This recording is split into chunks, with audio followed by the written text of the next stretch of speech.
Every era of basketball has its revolutionary. Magic Johnson showed that a 6'9" forward could redefine the point guard position. Michael Jordan made winning the definition of greatness. Kobe Bryant embodied obsession, grit, and the will to conquer. And then came a player who nobody expected. A baby-faced kid, smaller than most of his peers, overlooked by scouts, doubted at every level. But he would go on to completely transform the sport. That player was Stephen Curry, the greatest shooter of all time. A man who didn't just master the three-point shot, he turned it into the most powerful weapon in basketball. His journey is a story of rejection, resilience, and revolution. From the son of a sharpshooting role player to the face of a dynasty, to the player who changed basketball forever. This is the story of Stephen Curry.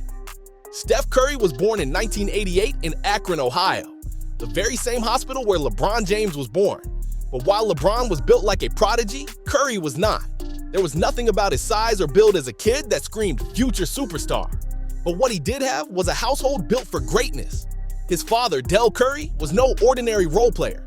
Drafted 15th overall in 1986, Del carved out a 16-year NBA career as one of the league's premier shooters, knocking down threes before they became mainstream. His calm demeanor and precision gave Steph a model to follow. But just as important was his mother, Sonya Curry, a standout college volleyball star. Sonya was the disciplinarian. She raised Steph, his brother Seth, and his sister Sadell with three pillars: faith, family, and accountability. If Steph didn't do his chores, he didn't play. If his grades slipped, basketball was taken away. Sonya even once benched Steph for an entire middle school game because he didn't clean his room. This blend of nurture and discipline gave Steph two vital tools. Del gave him the mechanics. Sonya gave him the mentality. The Curry household wasn't just raising athletes, it was raising competitors. When Del Curry wrapped up his NBA career with the Toronto Raptors, the family relocated to Canada. For Steph and his brother Seth, this was paradise. Every day, they were around NBA players, watching practices, sneaking into shoot-arounds, soaking up the atmosphere of the game at its highest level. Raptors legend Vince Carter recalled Steph vividly. He wasn't just hanging around, he was locked in. Always dribbling, always shooting, always mimicking the pros. Steph's love for the game was contagious. Carter even remembered playing one-on-one against him after workouts. At first, it was fun, until suddenly, this scrawny kid with baggy shorts and skinny arms started hitting jumpers. Carter admitted that he had to actually start blocking Steph's shots to keep from losing. Steph wasn't just watching basketball. He was He was studying it. He learned the rhythm of the game, the work habits of NBA pros, the little details most kids never see. Toronto gave him a front row seat to greatness, and it lit a fire that would never go out. When Curry started playing organized basketball in Toronto at Queensway Christian College, expectations were sky high. His coach knew Del Curry's son was enrolling. Surely he'd be tall, athletic, and ready to dominate. Instead, what walked into the gym was a 5'3" skinny boy who looked like he should be a water boy. His coach admitted he was disappointed until the ball tipped. Steph immediately erased all doubts. His shooting was effortless. His passing vision was advanced. He controlled the game like a player years older. And then came the moment that turned him into a legend. Late in a game, Queensway was down by 7 with less than a minute to go. The coach told the team to hold their heads high and accept defeat with dignity. But Steph cut him off. "We're not losing this game," he said. "Give me the ball." For the next 60 seconds, Steph was unstoppable. Three-pointer, steal, pull-up jumper, another three. By the buzzer, the 7-point deficit was gone. Queensway had won by 6. The crowd was stunned. His coach said it was the single greatest turnaround he'd ever seen. That night showed who Curry was: undersized, doubted, but utterly unshakable in his belief that he could win. After Del retired, the family moved back to Charlotte. Steph enrolled at Charlotte Christian High School, and here, his size problem became more obvious than ever. At 5 feet 9 inches and barely 130 pounds, every defender towered over him. Worse, his shot, copied from his father, was released from chest level. Against taller players, it was swatted away with ease. This could have been the end of Steph's dream, but instead, he went back to the drawing board. That summer, with his father's guidance, he tore apart his shooting form and rebuilt it from scratch. He raised the release above his head. He sped up his motion.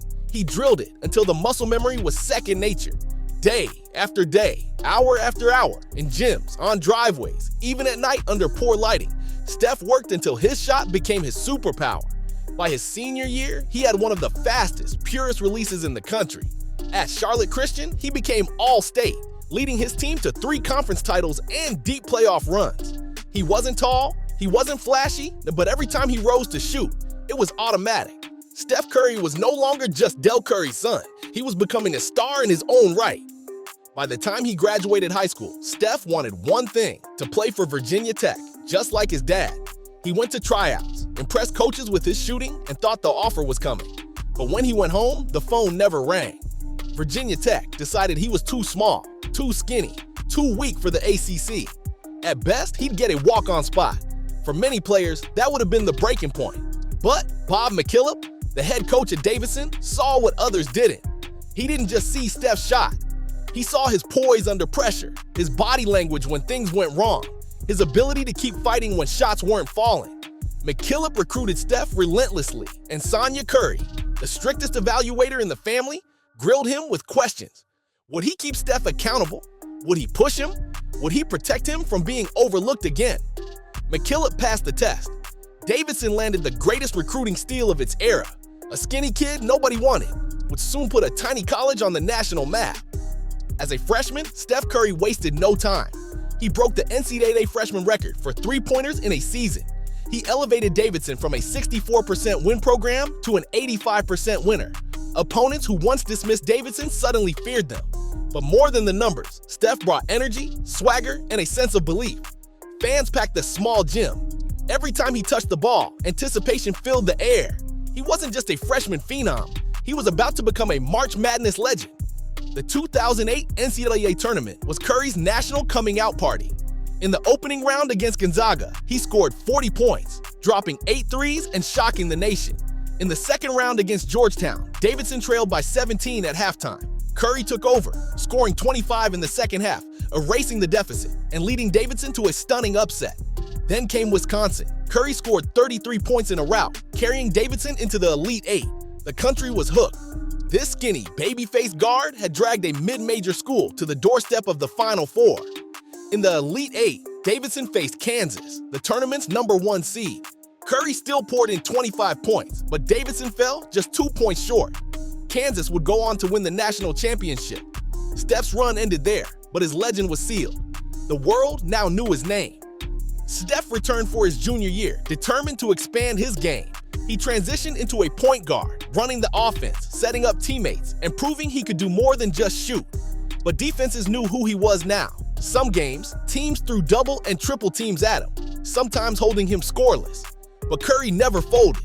Every time he was slowed, he came back stronger. He ended the year as the nation's leading scorer, averaging 28.6 points per game with over 5 assists. He had become a complete guard, ready for the next level.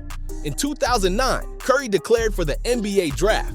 His underdog journey was about to enter his biggest test yet. On draft night, 6 players were chosen before him. Analysts still doubted his size and durability. The Golden State Warriors, a struggling franchise with little direction, picked him 7th overall. Critics said the same things they'd been saying since middle school: too small, too fragile, too weak. But Steph had heard it all before, and once again, he was ready to prove them wrong.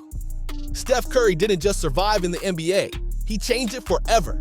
He became a 2-time MVP, including the first unanimous MVP in the league history. He won multiple championships with the Warriors. He shattered the record books, the first player to hit 400 threes in a season, the all-time leader in three-pointers made. But his greatest achievement wasn't in the numbers. It was in the way he transformed the game. Because of Steph, teams built offenses around spacing and shooting. Defenses were forced to guard 30 feet from the basket. Kids around the world lowered their hoops and practiced deep threes, shouting "Curry" every time they shot. He wasn't just the greatest shooter of all time, he was a revolution. The smallest guy on the court became the biggest name in basketball. Stephen Curry's journey is the ultimate underdog story. From an overlooked, undersized kid to a global icon. From being told he was too small to becoming the player who redefined what greatness looks like. Steph Curry isn't just a champion. He isn't just a 2-time MVP. He is the greatest shooter the game has ever seen, and the man who changed basketball forever. Thanks for watching. Let me know your favorite Steph Curry moment in the comments. Don't forget to like, subscribe, and join me next time for more stories from the game we love. See you in the next one.